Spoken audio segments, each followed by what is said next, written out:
Barrister گوہر کا عمران خان کا علاج شفا ہسپتال میں ذاتی معالجین سے کروانے کا مطالبہ۔ سماجی رابطے کی ویب سائٹ ایکس پر انہوں نے پیغام جاری کیا کہ آج صبح 2 بجے مجھے ایک میسج کے ذریعے اتنا بتایا گیا کہ بانی پیمز ہسپتال انجیکشن لگانے کے لیے لائے تھے، تاہم مجھے پیش کی اطلاع نہیں تھی۔ چیئرمین نے کہا کہ ہمارا مطالبہ آج بھی وہی ہے کہ بانی کا شفا انٹرنیشنل ہسپتال سے اپنے ڈاکٹرز اور فیملی کی موجودگی میں مکمل چیک اپ اور علاج ہو۔ واضح رہے کہ عمران خان کو فالو اپ طبی معائنے کے لیے پاکستان انسٹی ٹیوٹ آف میڈیکل سائنسز منتقل کیا گیا، جہاں ان کی آنکھ کے علاج کا ایک اہم مرحلہ مکمل کر لیا گیا۔ پریس ریلیز کے مطابق اڈیالہ جیل میں قید عمران خان نیازی کو 24 فروری 2026 کو آنکھ کے علاج کے سلسلے میں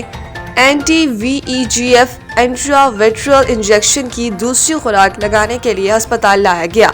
طبی عمل سے قبل ماہرین کے بورڈ نے ان کا تفصیلی معائنہ کیا، جس میں کنسلٹنٹ کارڈیولوجسٹ کی جانب سے ایکو کارڈیوگرافی اور ECG کی گئی، جن کے نتائج نارمل آئے، جبکہ کنسلٹنٹ فزیشین نے بھی انہیں طبی طور پر مستحکم قرار دیا۔ ڈاکٹرز نے باقاعدہ رضامندی حاصل کرنے کے بعد آپریشن تھیٹر میں مقررہ حفاظتی پروٹوکول اور مانیٹرنگ کے تحت کنسلٹنٹ آپتھلمولوجسٹ کی نگرانی میں مائکروسکوپی گائیڈنس کے ساتھ اینٹی VEGF انجیکشن کی دوسری خوراک دی، جسے کامیاب قرار دیا گیا۔